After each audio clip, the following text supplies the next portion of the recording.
ওমা, তুমি যে জ্যান্ত কাতলা মাছটা নিলে কি করলে?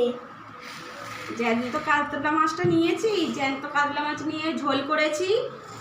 দেখো বন্ধুদের কি রান্না করেছি।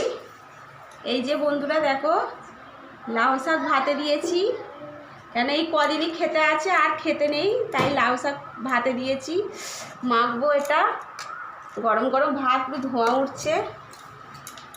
আর এখানে করেছি দেখো কুঁদরি আলু ভাজা, এখানে করেছি সব রকম সবজি দিয়ে চচ্চড়ি করেছি। আর এখানেই দেখো কাতলা মাছ নিয়েছিলাম, জ্যান্ত কাতলা মাছ, এটা কলা আর লাউ শাক দিয়ে ঝোল করেছি, আলু আর কলা দিয়ে। এই দেখো বন্ধুরা, ঝোল করেছি পুরো। আজকের এই রান্না করেছি বন্ধুরা। চলো, ভিডিওটা ভালো লাগলে একটা লাইক করো, পাশে থেকো। চলো, টাটা।